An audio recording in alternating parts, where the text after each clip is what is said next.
नमस्कार कलकाता टीवी डिजिटाले आपनादेर स्वागत। आमी देवज्योति। प्रतिटी खबरेर आपडेट थाकते आपनारा लक्ष्य राखुन कलकाता टीवी डिजिटाले। এই মুহূর্তে বাংলার রাজনীতিতে অত্যন্ত চর্চিত একটি জেলা হচ্ছে মুর্শিদাবাদ। 6 ডিসেম্বর এখানে বাবরি মসজিদের শিলান্যাস করেছেন হুমায়ুন কবির।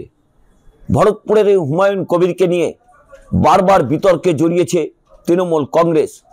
তিনি 6 ডিসেম্বর বাবরি মসজিদ তৈরি করার পর সেখানে কিন্তু রাজনৈতিক বেশ কিছু পরিসংখ্যানে ওলটপালট হচ্ছে।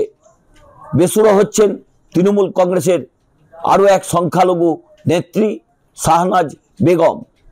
গত কয়েকদিন ধরে তিনি বারবার সংবাদ মাধ্যমে বিতর্কিত মন্তব্য করছেন। তা নিয়ে দল যথেষ্ট অস্বস্তিতে রয়েছেন।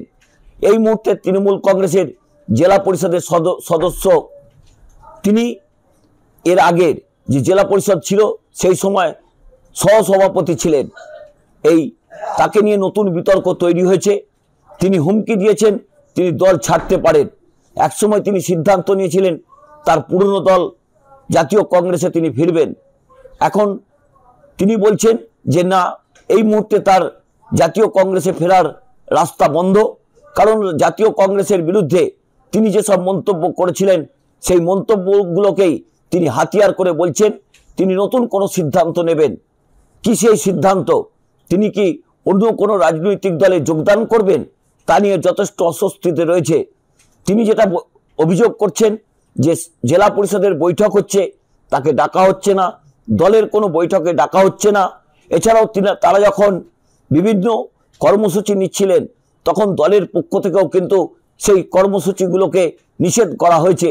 ওয়াকআপ নিয়ে যখন আন্দোলন তারা করছিলেন তখন নাকি তৃণমূল কংগ্রেসের পক্ষ থেকে নাকি জানানো হয়েছিল যে মুর্শিদাবাদে ওয়াকআপ নিয়ে আন্দোলন করা যাবে না।